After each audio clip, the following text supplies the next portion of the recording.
Hello, my name is Diane Hall, and I would like to welcome you to today's CDC Partner Update call on COVID-19. This call serves as a way for CDC to share weekly updates on COVID-19 and our latest resources and guidance documents, especially for the private sector and other partners. Today's call will focus on CDC strategies to protect K-12 school staff. First, we will hear from our COVID-19 response acting chief medical officer about where we are with the response and what everyone should know about protecting themselves and others. Then we will hear from two members from the National Institute for Occupational Safety and Health, NIOSH, which is one of the institutes or centers at CDC. And the two members from NIOSH were pivotal in developing these strategies to protect K-12 school staff, and they've joined us today to provide an overview of the resource. Afterwards, our speakers will take questions from the audience. Please note this call is intended primarily for CDC partners directly involved in the COVID-19 response. It is not intended for media. Should media who are listening have questions, we invite you to reach out to media@cdc.gov. This call will be recorded, and we will be posting it later on CDC's COVID-19 website, as well as on our YouTube channel. All of our past partner calls can be found there, so please take some time to review and share those prior recordings. If this is your first webinar with us, welcome. These weekly calls occur every Monday at 3 p.m. Eastern Standard Time. We will be posting a link in the chat box so you know where to subscribe to the mailing list to receive future updates and invitations to these calls. Please note that there are multiple lists that CDC have that we use. So if you've missed an invitation over the last few weeks, please do follow that link in the chat box to make sure you're invited to the partners call, the list. Please note that we will not be holding a partner call on September 7th in observance of Labor Day. The COVID-19 weekly partner updates will resume the following week on September 14th. I would also like to take this opportunity to remind all participants that the CDC website has our latest information, guidance, and communication resources. There are over 2,000 documents providing information and guidance for individuals, businesses, and the public on our website. In addition to the tools we will highlight today, some resources posted within the last week include updates to 2 pages we think many on this call will find helpful, namely our page on preparing K-12 school administrators for a safe return to school in fall 2020, and our page on operational considerations for schools. We've provided updates to our toolkit for people's aged 15 to 21. And I'd also like to highlight CDC's COVID-19 Responder Stories page. CDC has thousands of responders supporting the fight against the COVID-19 pandemic, and this page shares some of the unique stories from our colleagues. Thanks to those of you who sent questions in advance. We have already teed up a few of those to be asked during our Q&A portion today. We will also be keeping an eye on the Q&A box, so please feel welcome to submit questions there as well. We will not be monitoring the chat box, so please use the Q&A box to submit your questions. It's located at the bottom panel of the Zoom window on your screen. I'm pleased today to be joined by 3 CDC experts on the COVID-19 response. Dr. Cliff McDonald, who is our acting chief medical officer for the response, and Dr. Rebecca Guerin and Mr. Alberto Garcia, both from the National Institute of Occupational Safety and Health, or NIOSH. Please note that we will not be using a lot of slides today. We just have a couple. So please do not be alarmed if you do not see the slides advancing. If you experience technical difficulties or otherwise would like to review today's call later, again, we are recording it and we will be posting it on our webpage as well as our CDC YouTube channel. Now let's turn to Dr. McDonald for some updates. Dr. McDonald? Thank you, Dr. Hall, and welcome to everyone joining us today. My name is Dr. Cliff McDonald, and as mentioned, I'm the Acting Chief Medical Officer for CDC's COVID-19 response, filling in for Dr. Brooks. Today, I'd like to provide just a brief update on the COVID response at CDC and some of the latest scientific developments and guidance. Globally, there have been over 25 million cases and over 843,000 deaths, deaths as of August 31st.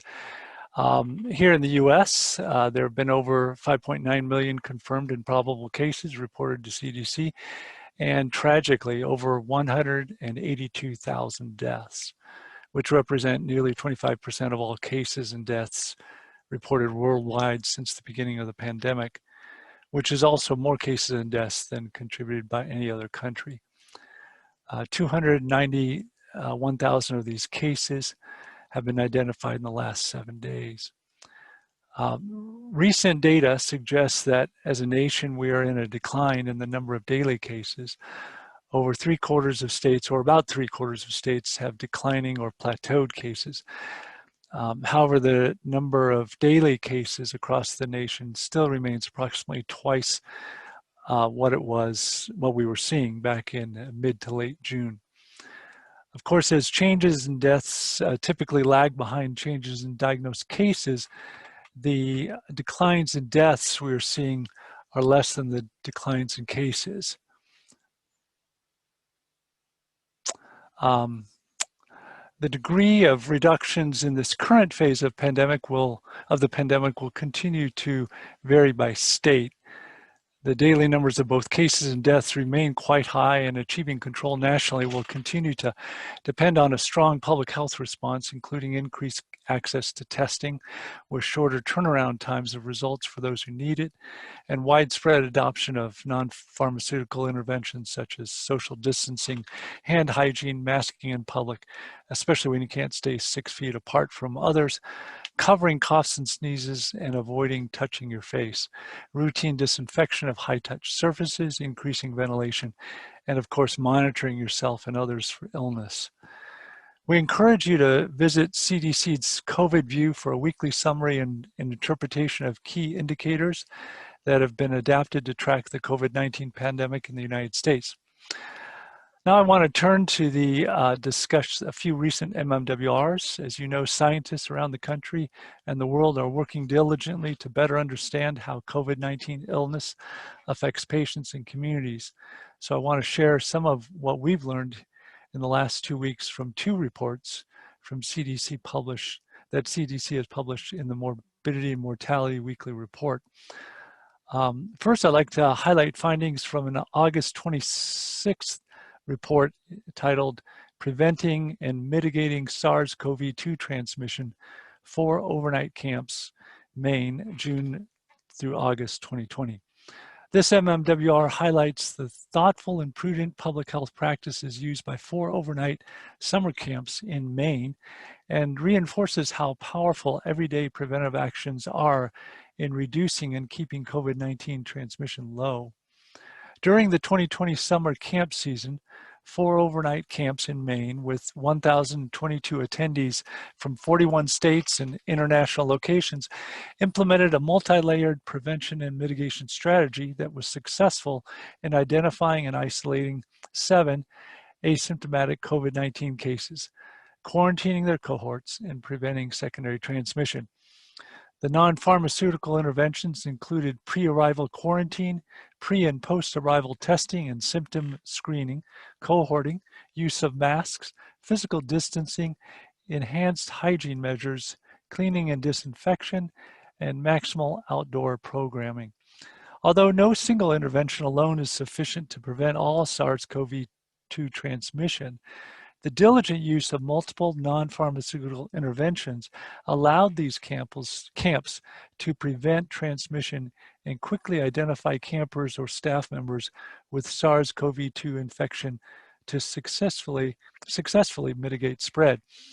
The lessons learned from such successful interventions to prevent and mitigate SARS-CoV-2 transmission in overnight camps can inform implementation of COVID-19 mitigation strategies in similar congregate settings, such as day camps and schools. Second, I'd like to share the findings from another report posted on August 28th, titled Limited Secondary Transmission of SARS-CoV-2 in Child Care Programs, Rhode Island, June 1st through July 31st, 2020. As of July 31st, 75% of Rhode Island's child care programs were approved to reopen, with capacity for nearly 19,000 children. Between June 1st and July 31st, the Rhode Island Department of Health conducted investigations of any reported COVID-19 case in a child or adult, including staff members, parents, or guardians present at a child care program. Identification of 101 possible child care associated cases, among which were 52 confirmed or probable cases, resulted in closures of 89 classes and quarantine of 687 children and 166 staff members, including contacts. However, possible secondary transmission was identified in only 4 of the 666 programs that had been allowed to reopen, all in the last 2 weeks of July, when community transmission in Rhode Island had increased.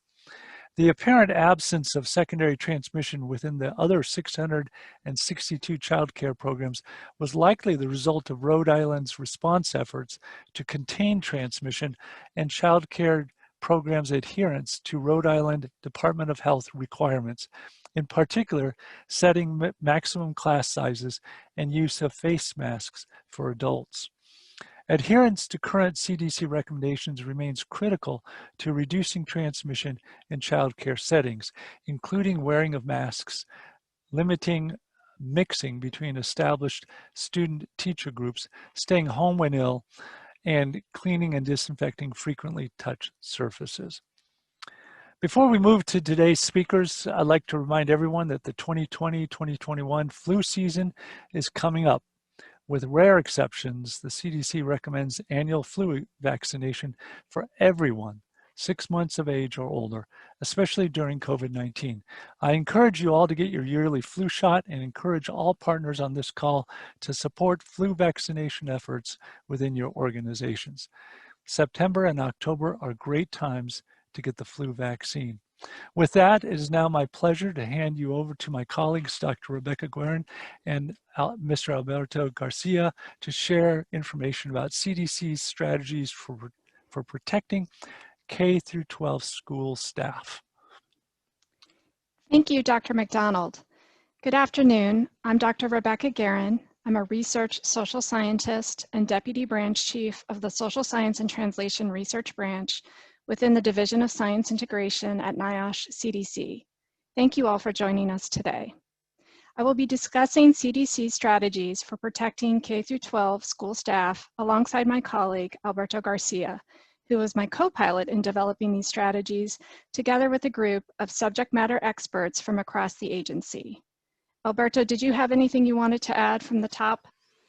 Hi, Rebecca. No, thank you. And hello, everyone. My name is Alberto Garcia, and I'm a mechanical engineer on the Engineering and Physical Hazards branch on the Division of Field Studies and Engineering at NIOSH, especially assigned to the COVID-19 response. Thank you, Rebecca. Thanks, Alberto. With that, let's go ahead and get started. So as a mother of 3 school-age children ranging from 10 to 16, I really appreciate the important role that schools play in supporting my children's academic achievement, but also their health and well-being.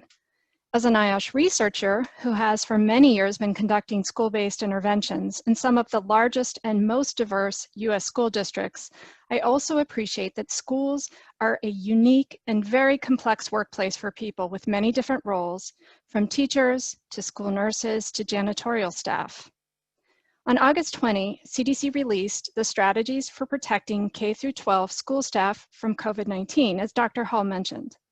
The information on the webpage, which was developed based on extensive stakeholder input and expertise from more than a dozen CDC NIOSH subject matter experts from fields such as engineering, epidemiology, industrial hygiene, occupational medicine, health communication, behavioral science, and more, provides an expanded focus on the health and safety of K-12 school staff. The information presented on the new CDC webpage is intended for K-12 school administrators preparing for school programs for staff and students during the COVID-19 pandemic. Administrators oversee the daily operations of K-12 schools. This information is also intended for other groups, including school district superintendents, school principals, and assistant principals who share responsibilities for safely operating school buildings. Finally, this information may also be useful to boards of education, state and local policymakers, unions and labor groups, school employees, including teachers, paraprofessionals, and other support staff, as well as parents, families, and students themselves. These strategies are meant to supplement, not replace, existing CDC resources for K-12 schools, which were discussed in depth by my CDC colleagues in this forum on August 17th. Next slide, please. You can see from this slide where our new webpage fits in with the existing CDC school resources. Next slide, please. It is important to note that these strategies also do not replace any federal, state, local, territorial, or tribal health and safety laws, rules, and regulations with which schools must comply. These strategies apply whether staff and students have returned to in-person learning, staff is assigned to work in school buildings to support virtual learning, or the school implements hybrid models that we've been hearing a lot about lately. These are those combined in-person and virtual instruction models. Certain aspects of these strategies apply to non-school buildings operated by K-12 school systems, for example, office workers in district administration buildings. You can think of the strategies as having two main parts. The first contains information related to protecting K-12 staff broadly. The second part provides specific information pertaining to staff, including but not limited to teachers, paraprofessionals, janitorial and maintenance staff, office staff, school nutrition staff, school nurses, bus drivers and aides, coaching and athletic staff, and musical and performing arts teachers. I will talk more about some of the considerations for these special groups later in this presentation. In terms of the information that applies broadly across the school work site, the Strategies for Protecting K-12 School Staff page provides information about exposure risk among K-12 staff. This includes information about the risk of occupational spread of COVID-19, which depends on several factors. For teachers and school staff, this risk is affected by the distance between staff and others, such as when arriving at schools, during breaks, in shared spaces such as break rooms, and shared methods of transportation between home and school. The risk can also increase with extended contact of 15 minutes or greater with potentially infectious individuals, as well as with the type of contact. Staff that are older adults or staff of any age with certain underlying medical conditions may also be at higher risk. Every school should have a plan in place to protect staff, children, and their families from COVID-19, and a response plan if or when a student or staff member tests positive for COVID-19. Alberto, could you share with us a little bit more about how to create this plan? Thank you, Rebecca. Yeah, so to start, all schools should have an emergency operations plan. Information on developing and implementing an emergency operations plan can be found on CDC's page on operating schools during COVID-19. The team should be sharing the link on the chat. All K-12 school workplaces developing plans to continue operations while COVID-19 outbreaks occur among teachers, staff, and students, or in surrounding communities should work directly with appropriate state, tribal, local, and territorial public health officials and occupational safety and health professionals. Should also incorporate relevant aspects of CDC guidance, included but not limited to CDC schools and childcare programs, to plan, prepare, and respond, and the interim guidance for businesses and employers. This plan should also incorporate guidance from the Occupational Safety and Health Administration, OSHA, and other federal and state regulatory agencies as needed, and should also communicate regularly with families and staff and other partners about important COVID-19 information. Schools should also create a hazard assessment plan, which is an important part of schools' emergency operations plan. A hazard assessment plan provides a framework for conducting initial and periodic hazard assessments of the school to identify COVID-19 risks, prevention strategies, and to identify new or recurring hazards. The OSHA website has a resource on how to develop these plans, and the link is included on the school staff strategies page. Creating a successful hazard assessment plan starts with engaging with staff across a full range of jobs in the school to learn about the specific hazard for each position. You may want to create a small team to assess the group-specific hazards that will report to a main assessment team. Employee and management representatives should also be involved in developing, implementing, and maintaining and evaluating a health and safety plan. Occupational health and safety medical professionals should also be involved when possible, and representatives of authorized unions should also be involved if applicable. It is also recommended to regularly ask for feedback from staff through a variety of channels like focus groups, surveys, or virtual meetings. I also encourage you to refer to local, state, and professional technical organizations that might have relevant guidance. So now that we know how to identify potential COVID-19 hazards in schools, let's shift gears into our main focus for today, which is our strategies to protecting K-12 staff by controlling exposures to COVID-19. The risk for COVID-19 spreads rises with increased close contact with others. The more people who teachers and staff interact with, the longer those interactions last, the higher the risk of COVID-19 spread. Preventing and reducing the spread of SARS-CoV-2, which is a virus that causes COVID-19, among school staff will also prevent transmission among students and the wider community. Infection prevention recommendations for staff and students are based on an approach known as a hierarchy of control. This approach groups actions by their effectiveness in reducing or removing the hazards. The most effective controls are those that rely on engineering solutions, followed by administrative controls, and then personal protective equipment. PPE is the least effective control method and the most difficult to implement. In most cases, the preferred approach is for management of COVID-19 risk to staff and students in K-12 schools to reduce the risk of COVID-19 by having teachers, staff, and students stay home when sick, or if they have been in close contact with a person with COVID-19. Staff should also monitor COVID-19 transmission rates in the immediate community and in the communities in which students, teachers, and staff live. Work collaboratively with local health officials to determine if temporary school closings are necessary. 2, install engineering controls, including modifying work areas using physical barriers and incorporating required accessibility requirements and improving ventilation where feasible. They should also establish administrative control and safe work practices for all staff to follow, which include appropriate cleaning and disinfection practices and appropriate face covering policies.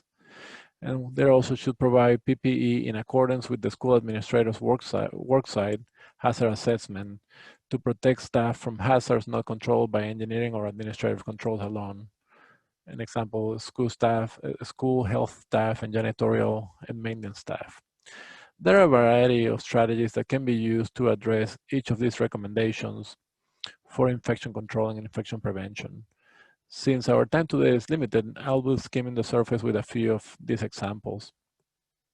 Going back to the first point, some suggestions to reduce the risk of COVID-19 in K-12 school worksites include educating and training staff on at-home symptom screening, such as fever, cough, and sore throats, and cooperating with federal and local health officials, including to facilitate contact tracing if exposures and infections warrant. CDC does not recommend that schools conduct universal in-person symptom screenings. Instead, consider asking staff to self-screen before coming to work. CDC also does not recommend universal testing of all students and staff, and schools should collaborate with local health officials and determine whether to implement any testing strategies and how best to do so. Staff or students that are sick or have close contact with persons with COVID-19 should be encouraged to get tested or stay at home. On-site health services staff, including school nurses, should follow appropriate CDC and OSHA guidance for healthcare and emergency response personnel. The second point of infection prevention is implementing engineering controls.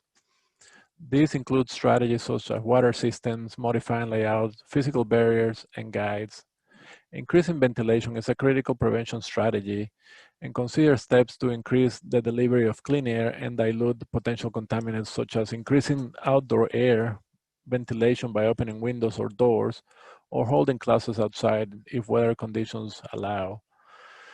Some options are to increase air filtration, running the HVAC at a maximum outside airflow for 2 hours before and after work hours, or installing portable HEPA fan filter units in high-risk areas such as the nurse's office.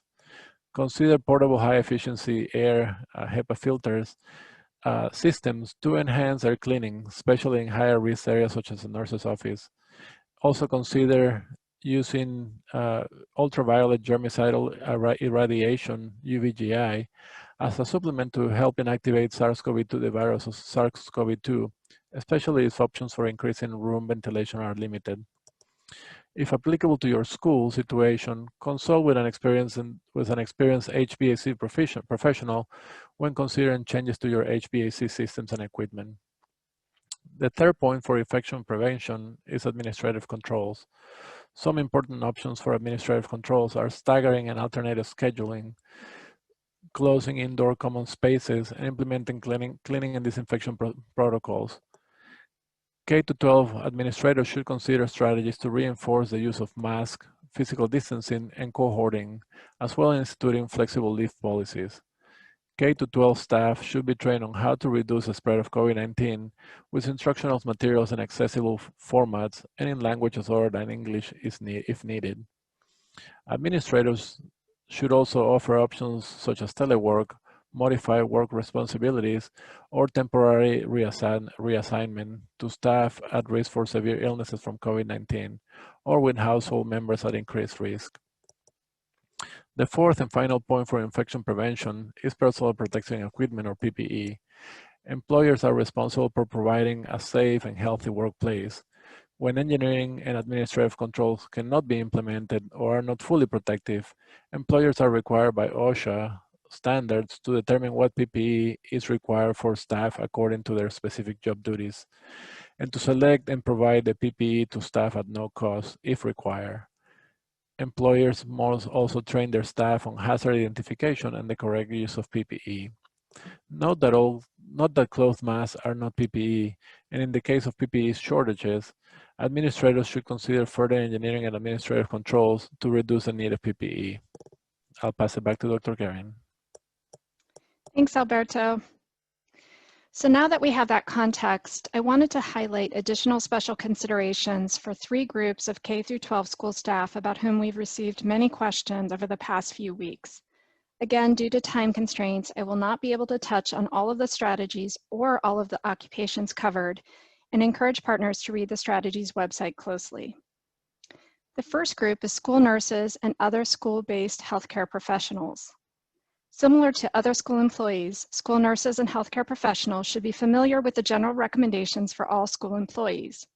They should also be familiar with CDC's interim infection prevention and control recommendations for healthcare personnel during the COVID-19 pandemic. Some of the topics that are most relevant to the school clinic setting include selecting for and providing PPE to school nurses at no cost in accordance with OSHA PPE standards, and training these staff on the proper use of PPE. Recommended infection prevention and control practices for routine healthcare delivery during the pandemic, which include to screen and triage everyone entering a healthcare facility, so this includes the nurse's office or a school-based health center or clinic, for signs and symptoms of COVID-19. Implement universal source control measures, limit occupancy in health offices and nurses' offices and isolation rooms, practice hand hygiene, and ensure enhanced ventilation in healthcare delivery spaces in schools, such as Alberto mentioned, or relocate them into workspaces with enhanced ventilation. The second group I wanted to mention today is performing arts teachers, specifically band, music, and choir. Note that singing or playing wind and brass instruments can generate respiratory droplets and aerosols that may contain the COVID-19 virus if a person is infected. In addition to general considerations such as physical distancing, increased ventilation, and implementing physical barriers between students, there are additional options for school administrators to consider. These include the use of bell covers for the openings of brass instruments and specially designed bags with hand openings for woodwind instruments to minimize the generation of droplets and aerosols. Limiting the exchange or sharing of any instruments, parts, music sheets, or any other items. Using disposable absorbent pads or other receptacles where possible to catch the contents of spit valves and discarding and cleaning properly after use. Modifying or adjusting seating arrangements during music classes to allow for a minimum of 6 feet between students and music teachers. This may reduce the number of students that can fit in a performing arts classroom. The last group of K-12 staff I want to highlight today are paraprofessionals, therapists, and other staff who may have close and consistent contact with students. CDC recognizes that K-12 staff will not always be able to maintain 6 feet of distance between themselves and students.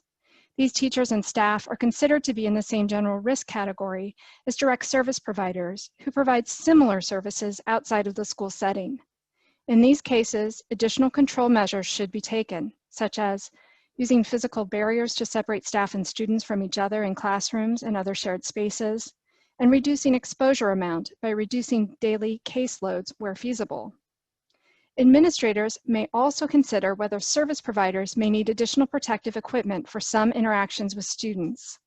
For example, if there is a potential that staff may be splashed or sprayed with bodily fluids during work, consider using standard precautions, including a face mask, eye protection, disposable gloves, and a gown. CDC recognizes that wearing masks may not be possible in every situation. Wearing facial coverings may be difficult for students with sensory, cognitive, or behavioral issues, or may introduce safety concerns. Adaptations and alternatives, which are discussed in depth on the CDC website, should be considered whenever feasible to reduce the risk of spreading COVID-19 when wearing a mask is not feasible. This was just a brief, high-level overview of this new CDC resource, Strategies for Protecting K-12 School Staff.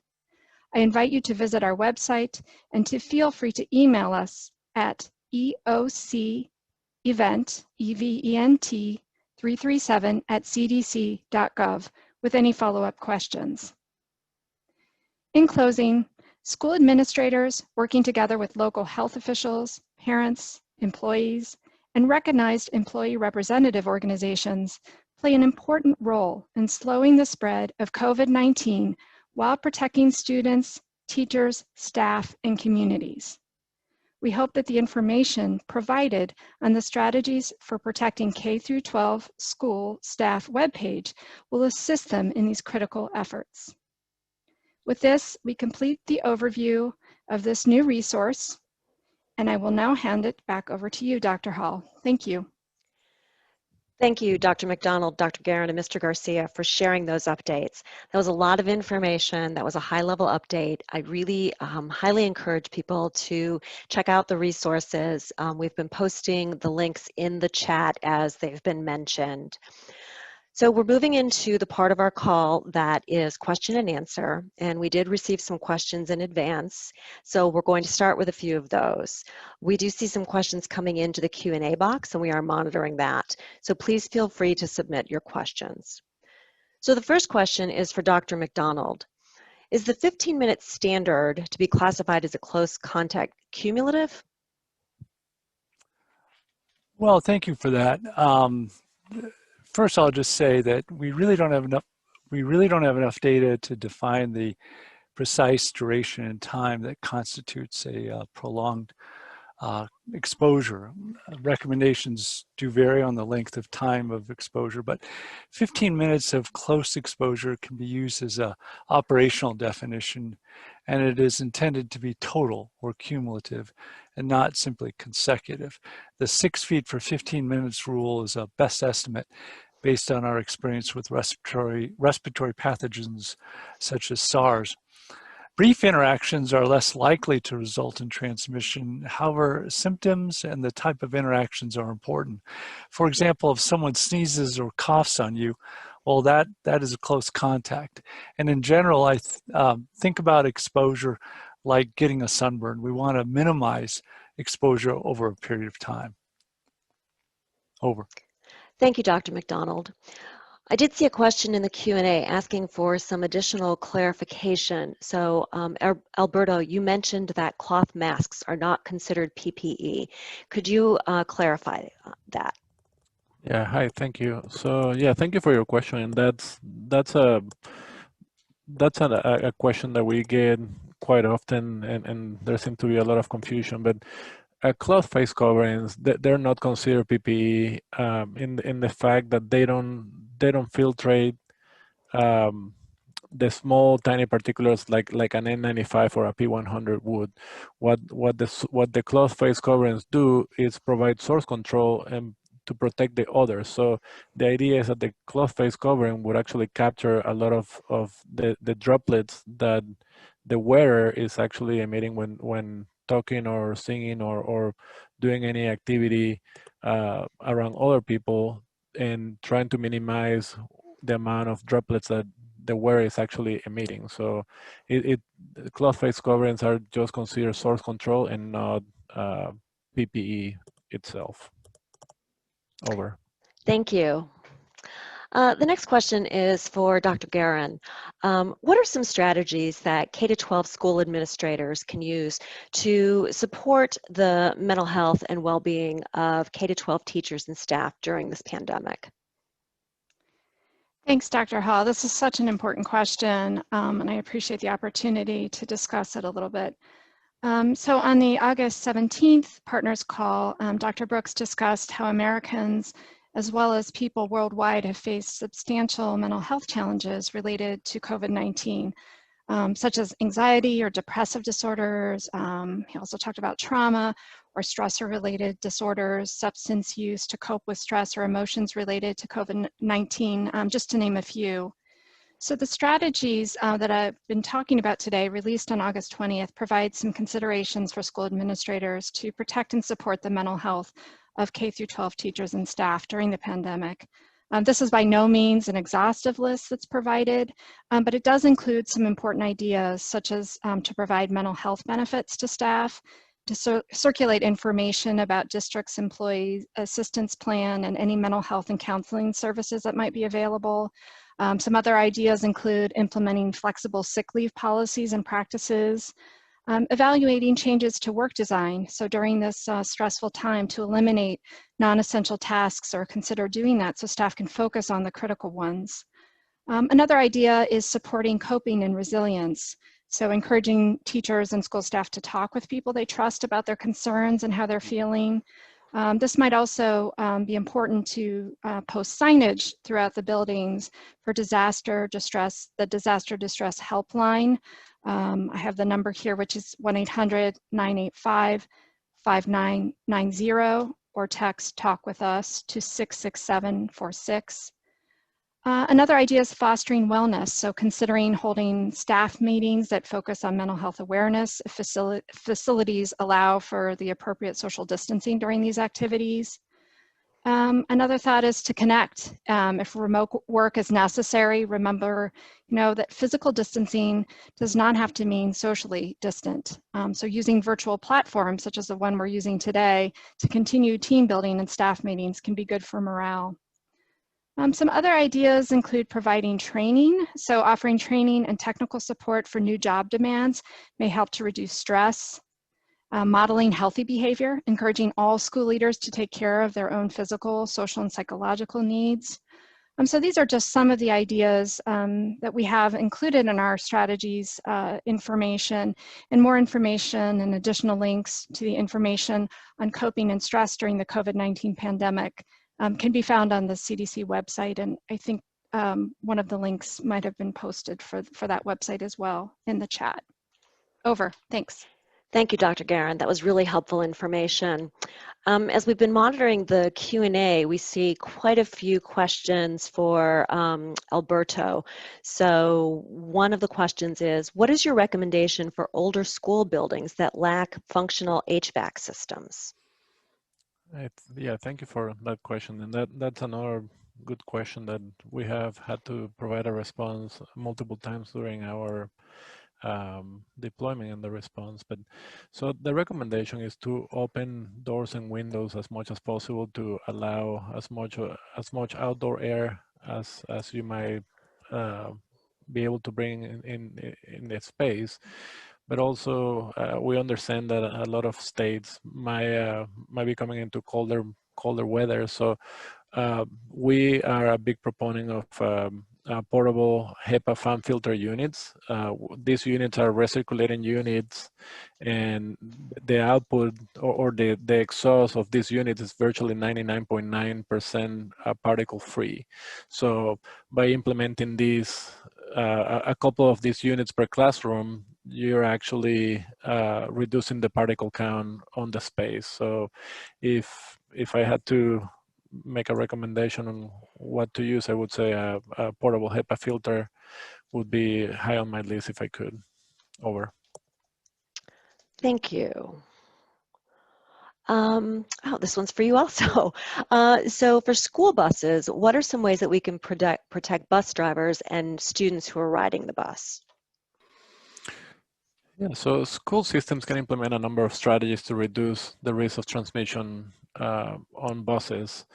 Drivers should practice all safety actions and protocols as indicated for other school staff, which include hand hygiene and cloth face coverings. Similar to frequently touched faces, buses should be cleaned and disinfected at least daily using the EPA-approved disinfectants. Drivers can also create distance between children on buses, including seating children one student per row facing forward and skipping rows between students. However, students who live in the same household might sit together if needed. Schools might consider alternate strategies to accommodate the reduced number of students in buses, such as staggering pickup and drop-off times or adding additional buses routes. Schools should also consider having a spare clean cloth face covering available to ensure that all students wear face coverings on the bus. And drivers can open windows to increase circulation of outdoor air and should ensure that doing so does not pose any safety and health concerns. And during dismissal, schools might provide physical guides such as signs and tape on the sidewalks to ensure that students and school staff remain at least 6 feet apart. Over. Thank you. Dr. McDonald, what do schools and staff do if there aren't many COVID cases in their area? Oh, thank you for that. First of all, CDC recommends that you work with your local health officials to figure out what are your strategies in your community situation, specific to your community. If there aren't many cases in your area, that's great, and let's work to keep it that way while this pandemic lasts. So first and foremost, continue to use preparedness strategies and definitely consider layering multiple strategies, as you've heard about, to prevent transmission. Some social distancing strategies that you might want to consider are even canceling field trips or assemblies or other large gatherings, which can be very high risk. Limiting non-essential visitors to campuses, including students from other schools for programs like music, robotics, or academic clubs. Canceling or modifying classes where students are likely to be in very close contact, especially indoors. Staggering arrival and or dismissal times.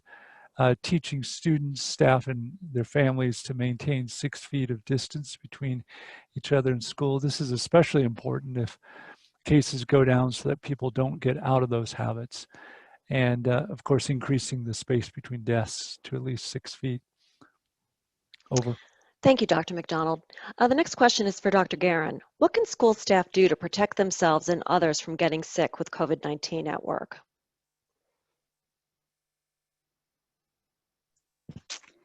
Hi, Dr. Hall. Sorry about that. I'm having trouble finding my mute button here. So there are a number of recommendations for staff to be able to protect themselves while they're at work. So I think it's important to remember that the responsibility of protecting staff actually lies with the employer. So just keeping that in mind, I think is really critical. Practicing hand hygiene is another important strategy. We have talked about cohorting and of staff and students, and physical distancing is another important strategy. Wearing cloth face coverings, that's something that has also come up on this call. Alberto talked a little bit about the importance of cloth face coverings and masks for source control. So that's another important consideration, as well as cleaning surfaces frequently.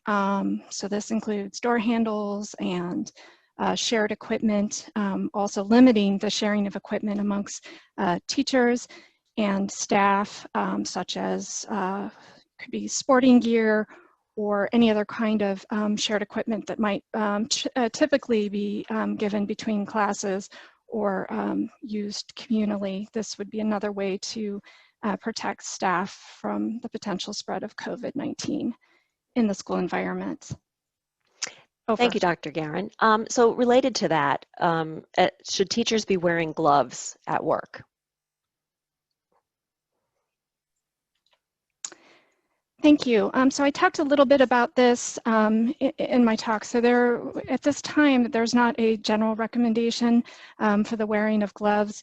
And certainly there are some school staff, if PP is required, that would be part of the consideration. So this would include school healthcare staff, so school nurses.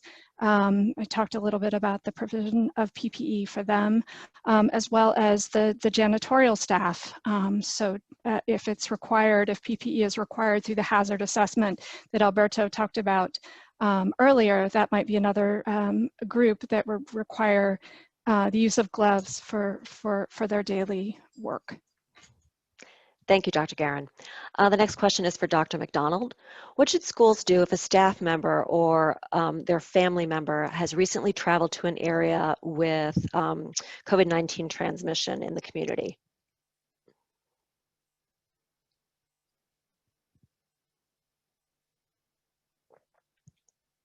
Sorry, just finding the mute button there. Well, in general, travel increases your chance of getting and spreading COVID-19. And of course, staying home is the best way to protect yourself and others from COVID-19. And we should be thinking about encouraging our travelers to not travel certainly if they're sick or if they've been around someone with COVID-19 in the last 14 days. So in general, of course, first and foremost, actively encourage sick employees to stay home. Sick employees should follow CDC recommended steps. Employees should not return to work until the criteria to discontinue home isolation are met in consultation with healthcare providers. And employees who are well but who have a sick family member at home with COVID-19 should notify their supervisor and follow CDC recommended precautions. In general, our team can share a link in the chat on what to do after potential travel-associated exposure. Great, thank you. Dr. McDonald, this next one's for you also. How can students safely participate in school sports? Yes, we actually do have a website on that, considerations for youth sports, that you might find helpful to assess the risk of youth sports alongside suggestions to reduce those risks. There are a number of actions that youth sports organizations can take to help lower the risk of COVID-19 exposure and reduce the spread during competition or practice. The more people a child or coach interacts with, the closer the physical interaction, the more sharing of equipment there is by multiple players, and the longer that interaction, the higher the risk of COVID-19 spread. Therefore, risk of COVID-19 spread can be different depending on the type of activity. If schools are not able to keep in place safety measures during competition, for example, maintaining social distancing by keeping children 6 feet apart at all times, schools may consider dropping down a level and limiting participation to within team competition only. For example, scrimmages between members of the same team or team-based practices only. Also, if schools are unable to put in place safety measures during team-based activities, they may choose individual or at-home activities, especially if any students of the team are at high risk for severe illness. Administrators can consult with state and local health officials to determine if and how to put into place these considerations. Great, thank you. Dr. Guerin, we're getting some questions about lunchrooms and safety practices. Yes, thank you, Dr. Hall. So that's one of the groups that is covered in our strategies website, or on our strategies website, and that is special considerations for school nutrition staff who are so critical to the functioning of schools. So at this time, there is no evidence to indicate spread of COVID-19 through food, but it's very important for school administrators to maintain environments that are as safe as possible for school nutrition professionals, and as well as the children who are in the school buildings in those cases.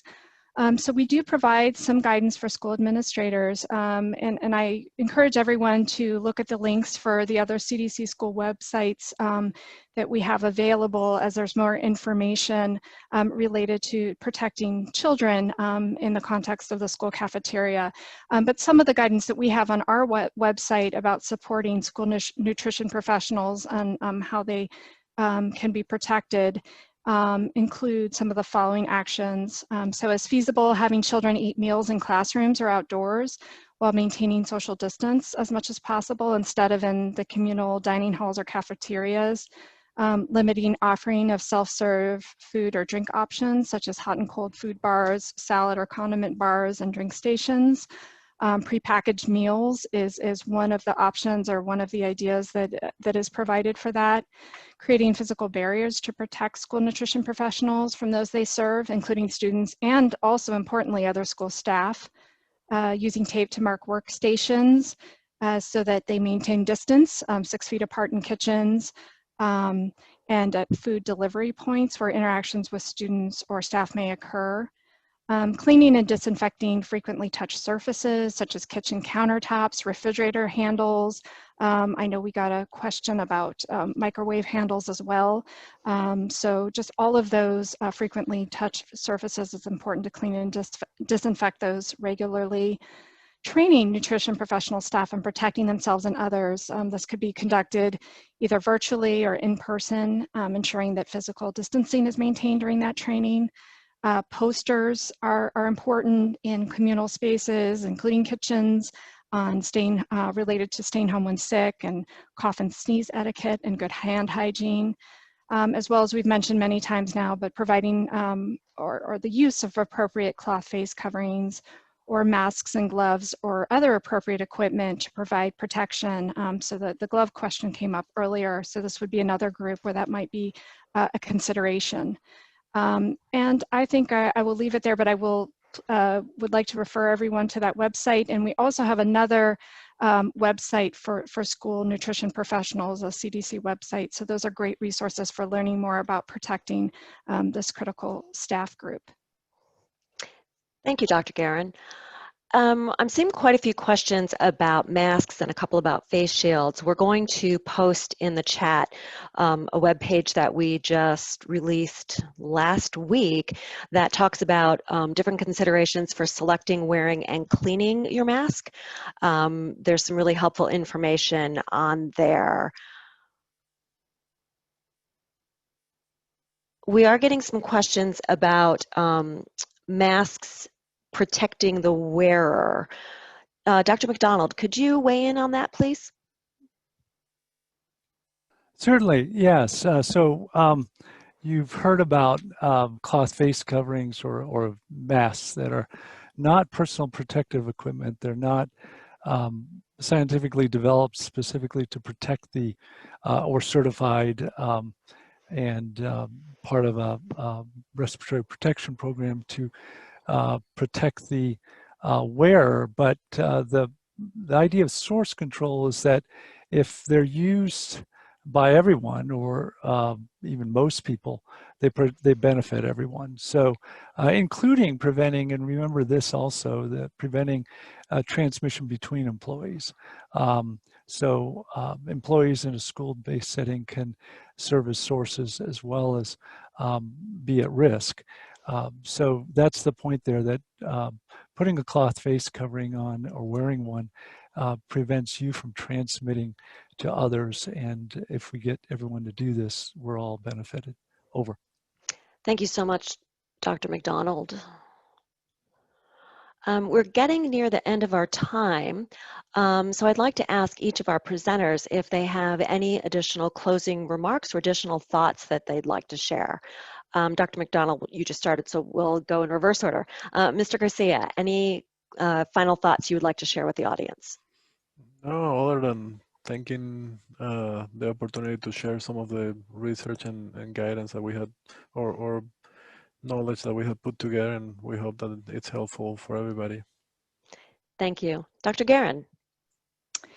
Thank you for this opportunity. It was a pleasure speaking with everyone today, and we invite you to visit the website and to email any questions. Unfortunately, it looks like we had a lot of questions we weren't able to get to today, and we hope that maybe some of those questions will be answered through the resources that we have online. And we thank you for your time and wish everyone to stay safe and healthy.